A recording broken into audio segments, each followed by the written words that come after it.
Avez-vous une très haute intelligence fluide? Bonjour à tous, je suis Luc Martranchard, psychologue clinicien spécialisé dans la détection du haut potentiel, du syndrome d'Asperger et du TDAH. Et je suis le créateur du site bilan-psychologique.com. L'intelligence fluide est l'une des 5 composantes principales de l'intelligence cognitive, c'est-à-dire l'un des 5 piliers du quotient intellectuel.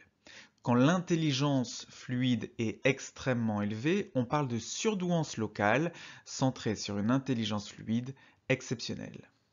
Commençons par une épreuve d'intelligence fluide.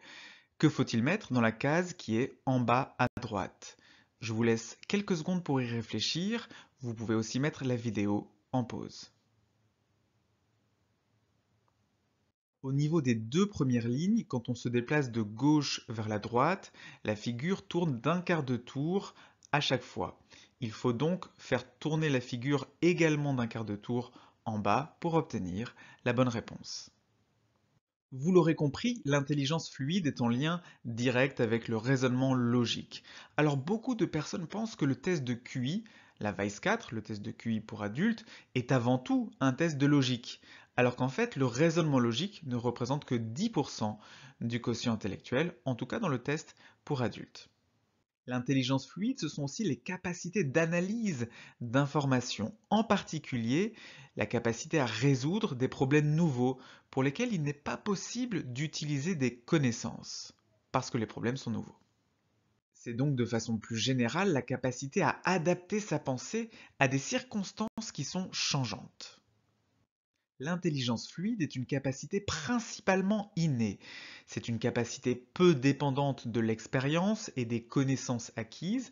Elle est donc plus liée à la génétique. Contrairement à une autre forme d'intelligence, qui est un autre pilier de l'intelligence cognitive, l'intelligence cristallisée, qui elle dépend principalement des connaissances acquises. Alors ça va peut-être vous décevoir, mais l'intelligence fluide est à son niveau le plus élevé autour de 20 à 25 ans, puis elle a tendance à baisser au fil du temps. Contrairement à l'intelligence cristallisée, qui est un petit peu le réservoir de connaissances, qui elle croît jusqu'à 40, 50, 60 ou même 70 ans. Alors à partir de ce que je viens de dire, pensez-vous avoir une intelligence fluide élevée? Partagez votre expérience dans les commentaires. Et pour découvrir si vous avez un haut potentiel, la première étape, c'est le test de dépistage du haut potentiel émotionnel en ligne et celui du haut potentiel intellectuel en ligne. Vous les trouverez tous deux dans la description.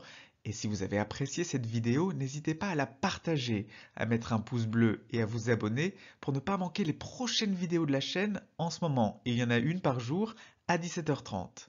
À très bientôt sur la chaîne.